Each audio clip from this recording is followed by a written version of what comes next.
Civil 3D is built on top of Map 3D, which is another Autodesk, used to be a separate software offering, is now part of the Autodesk subscription benefits. But what they've inherited out of that is the ability to work with coordinate systems. Today, certainly the MGA, and I've written 202, but 2020 MGA coordinate system is supported, and you've got the ability to make your own. So within Civil 3D, you've certainly got the capacity to do transformations from one coordinate system to another.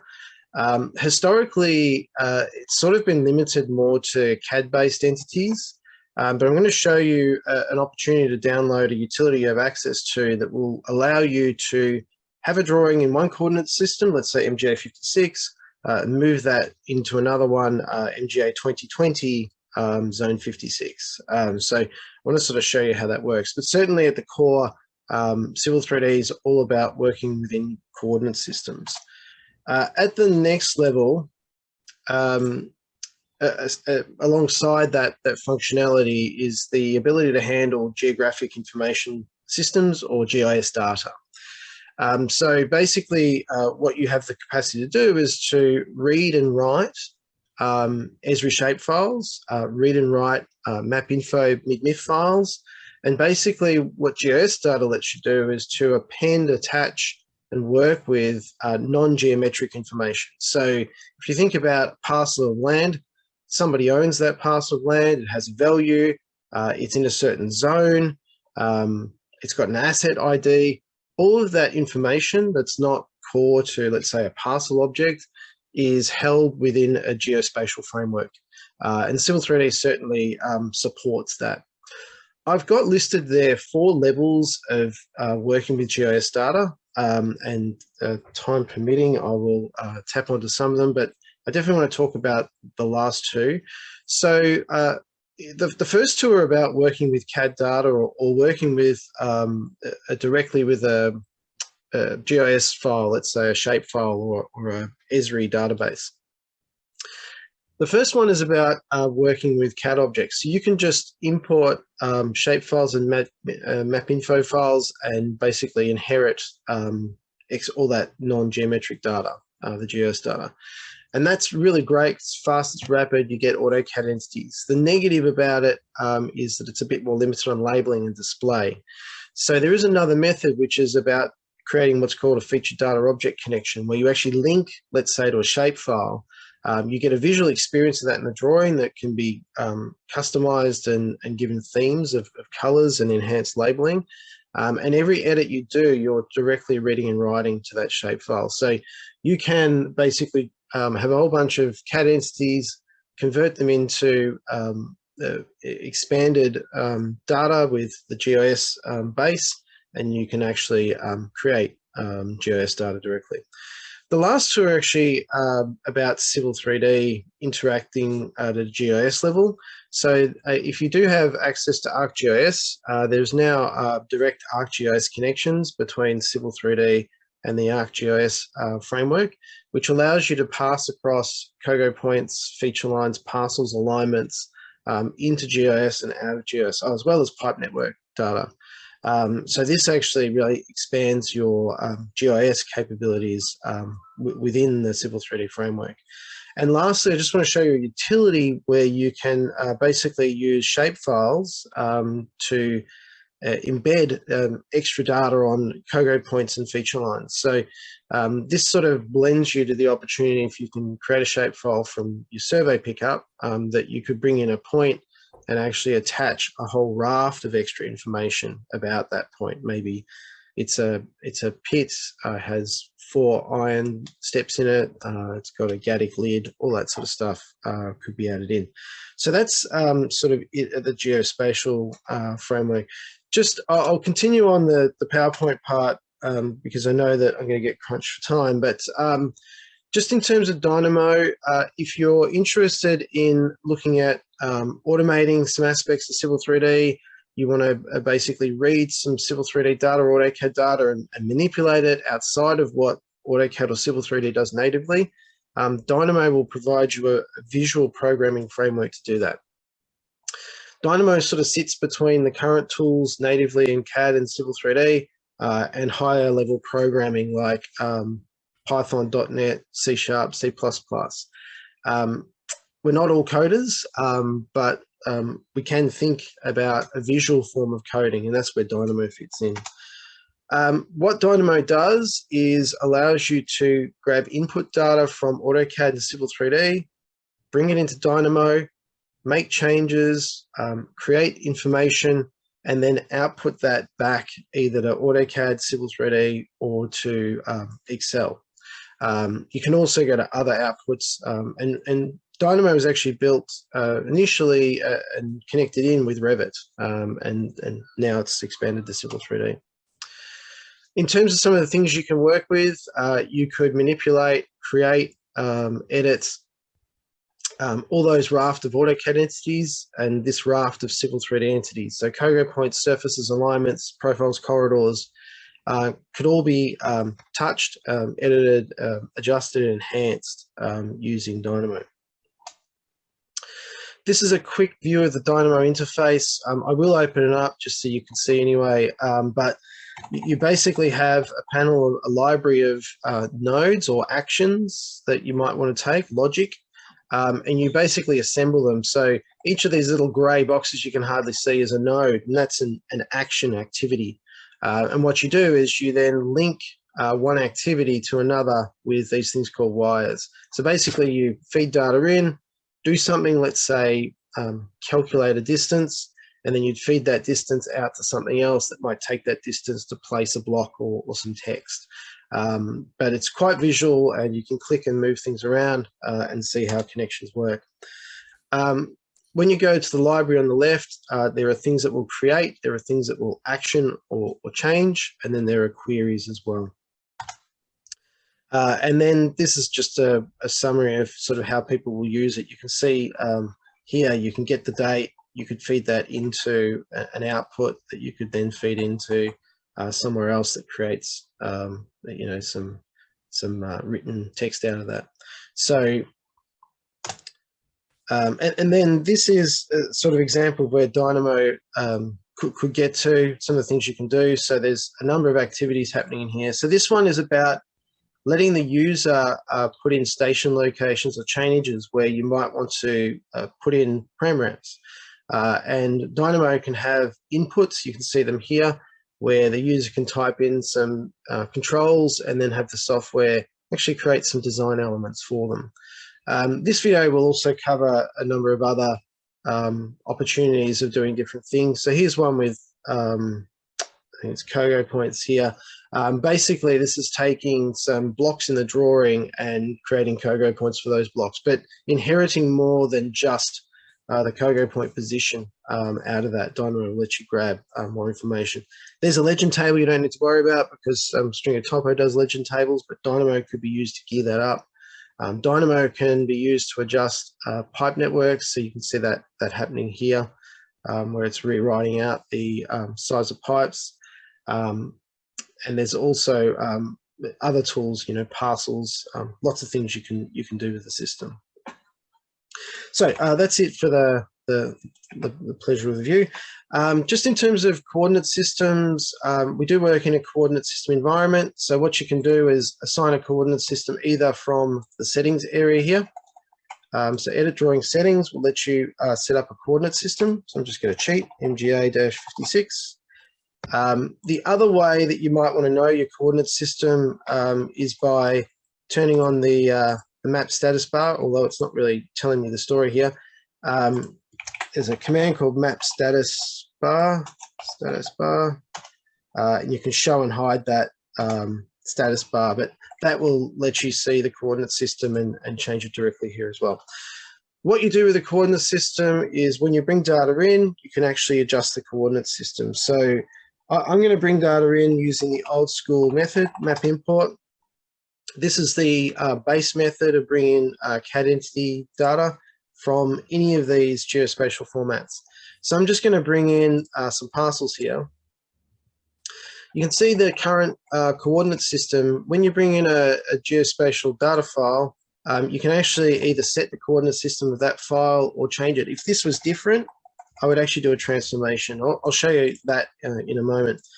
But you can also get enhanced information out of a file like a shapefile, right? So it's holding all this non-geometric data. I can bring that data in. Now I've got it inside a CAD. So this behaves just like an AutoCAD entity, but when I click on it, I've got access to the geospatial data. And everything you do here is stored. You can actually create your own AutoCAD entities and attach this object data table, these fields, and then edit them, and then map export, which I'm typing in because I'm cheating, will actually write that out. Another way of analyzing the data instead of importing and exporting is to make a live connection. So to do that, what I'm going to do is to find the equivalent shapefile, let's say the parcels file. If you just drag it into the drawing, it'll actually make what's called a data connection. Okay, so that's actually dragged it in and it's sitting there on top of the other data. Now to see that, you want to turn on the map workspace. There's a good way to do that from the ribbon. Hiding down here is the map workspace. I think that was the one, is that the one? Map task pane, yeah. I want to turn that on. So when you're dealing with the data this way, basically the data is live. So you've got this layer called parcels. When you click on an object, it highlights, but you can do things like look at the data table, which is basically you looking at the shapefile. And every change you make, if you were to go and edit data or delete data, every change you make, you can save back. So you can check it in, and that will actually write it back to the shapefile. So this is a live link. The other benefit of dealing with geospatial data this way is that you can stylize it in a lot more detailed way. So I might run a theme, for instance, where what I'm interested in is to stylize the display based on the area. I'm going to do 8 different splits of areas. And I can come into the style range and set the colors. So I might want to go from yellow to blue. I can play with the transparencies. Let's make it semi-transparent. And you could also append in here some feature labels. So I could label the lot number or something dynamically. But this is a much higher level of opportunity for you to work with geospatial data. Okay, that was sort of a quick taste of CAD-based operations with geospatial data. In terms of ArcGIS, you do have the ability to link to ArcGIS. So I think I've got a blank drawing here. So what Autodesk have done in Civil 3D is they've added 2 areas to interact with ArcGIS environments. This one here that will basically open an ArcGIS, your ArcGIS data stores. So you do need to have ArcGIS obviously to get advantage of this, but you basically find an area where you've basically saved survey data or other geospatial data. And what you can do is to see all the layers that have been associated with that. But this actually lets you pull out of ArcGIS and put it into Civil 3D. So if I go add to my design project, what that will do is actually import that data in. So it is a two-way street. I'm bringing the data in. What I can do is bring the data in. I can work with the data and then I can push the data back out. So you can actually then use manage and not manage outputs and publish to ArcGIS. So alignments, parcels, Civil 3D points can all be pushed and pulled using this sort of technique. Okay, so just very quickly, I did say that coordinate adjustments can occur. What I didn't sort of focus on is that when you bring the data in, you can make a coordinate adjustment. But let's say we're currently in MGA 54 right now. If I run this command called map tracks, map tracks actually lets you set up multiple coordinate systems, and you can get a concurrent check of the coordinate of where you hovered and the equivalent coordinate in a different coordinate system. So it's a pretty cool way to sort of see shuffles. Now, what I'm going to do is show you how you could take a drawing that's in one coordinate system and move it into another. Now, to emphasize that, I've got a COGO point here with a live link to the COGO point position. and I've got a reflective bit of text that is the original coordinates. If I go to my toolbox and I go miscellaneous utilities, if you go to your Autodesk desktop app, you can download expanded utilities for Civil 3D, and this is one, drawing transformations. It'll let you do vertical datum transformations, but it'll also do coordinate system transformations. So if I run this up, what it's going to let me do, it's going to let me declare or confirm the target coordinate system that I want to have. So this is where I want to end up. So I want to end up with MGA Zone 54 2020. I'll do the 7 parameter method. Under options, you can actually choose what happens. You want to unlock layers, you want to move the COGO points, what do you want to do? And then once I click OK, it'll say, hey, we're in one system going to another. Yes. It's going to move all the CAD information, but also the Civil 3D information. Okay, so what's going to happen is I'm going to have my points now in a new spot. Okay, so the surface needs to catch up, but you can see that the data is there adjusted. If I just rebuild this, it will rebuild onto the corrected points. But that is a way for you to shift Civil 3D data from one coordinate system to another. Okay, I'm already over time, so I'm just going to barrel on to show one more thing about GIS. So I've always wanted there to be a really good, strong link between Civil 3D data and GIS. And one utility which you can install goes into the toolbox, allows you to import shape files to create COGO points and feature lines, and also allows you to export shape files to create COGO points and feature lines. Now, in preparation for that, I want to show you two things that can enhance point data. So points currently hold just standard information, easting, northing elevation description. But if you want them to hold more, there's two ways to do it. One is under points, you can create what's called a user-defined property classification. And what this is you creating a field. So let's call this trees. And then under trees, you can create a field called species, and you can start storing extra information on points using this method. Now, this is great, but it does apply to all points in the drawing. But all points in the drawing will now have an extra field that we can adjust for that aspect. So you see here, the species is now something that I could play with on a point-by-point basis. I'm going to show you, however, the modern approach to things here. I'm just going to isolate the trees and hide everything else away. You can create these things called property sets. And property sets is like a database of information that you can attach to objects that you choose. And if I go to manage, there's this thing called property sets, right? And I'm going to go and quickly make one. Okay, so I'm going to make a property set. I'm going to call it arborist.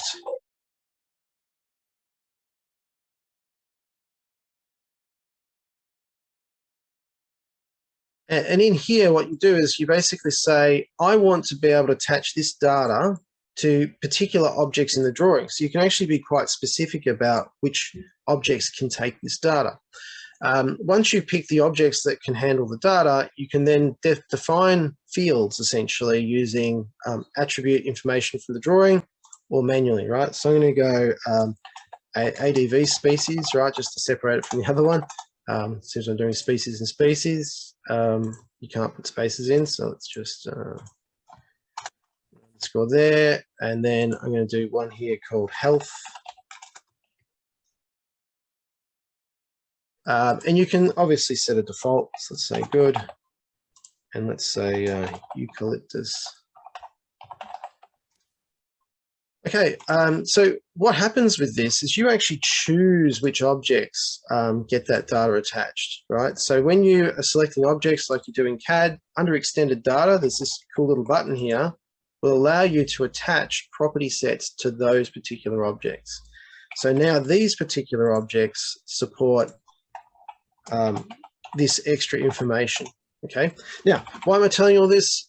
A, you can import this information. B, you can label with that information. Okay, so any points, I went to design, if I just edited this real quick.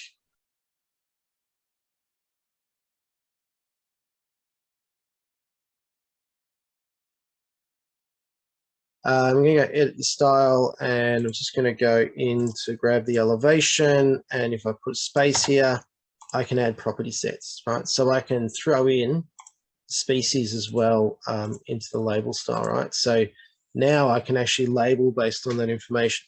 More importantly, you can import and export that information, and it can be whatever fields you want.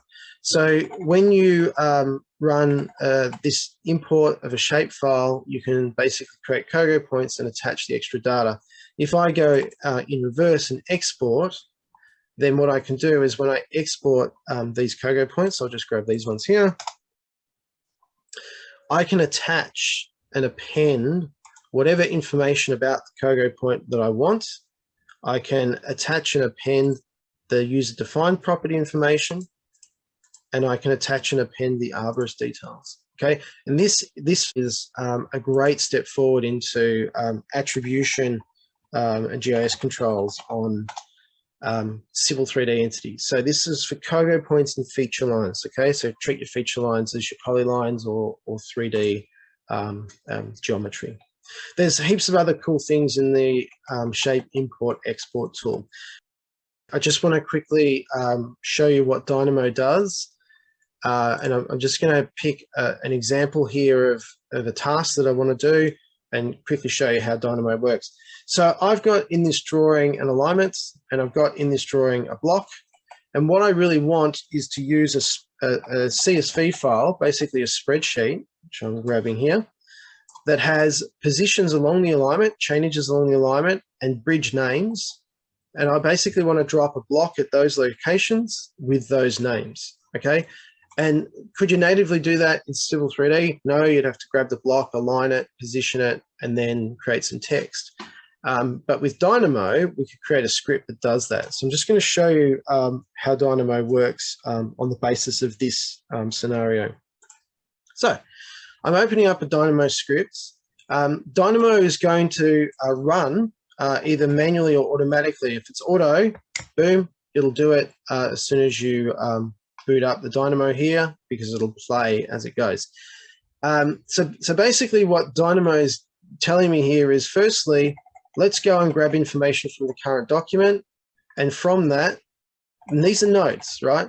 From that, then grab all the alignments. And you can see here, it says null, but once I run it, it will then tell me a list of alignments. We then feed the alignment information into an opportunity to redefine the coordinate system, because we want to get the position and rotation off the alignment so that we can stick the bridge blocks down in the text. And that leads us up to this part here, where what we're doing is saying, let's read the CSV file. So there's a node saying, grab a file. We then feed that file in to create a list of information. And from that list, this code block says, grab the first, or grab the second field.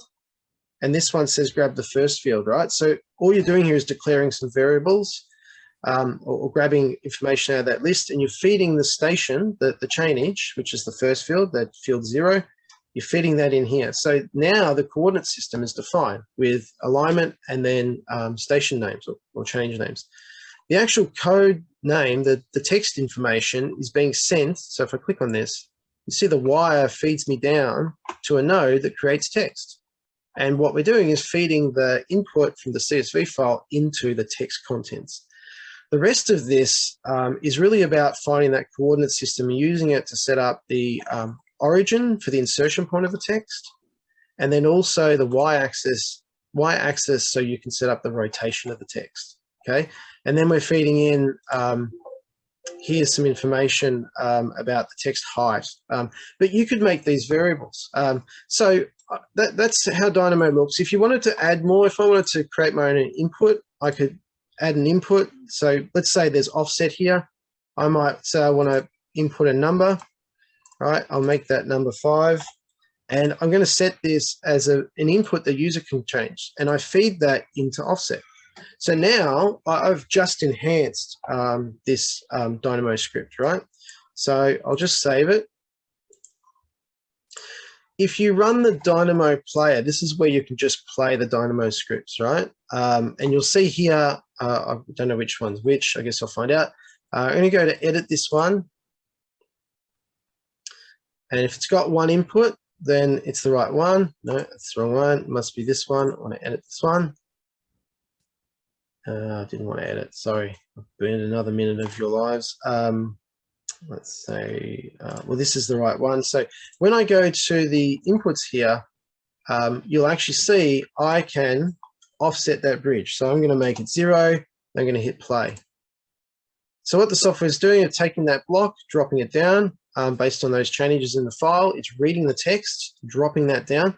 Let's say I wanted to offset these bridges by 10 meters.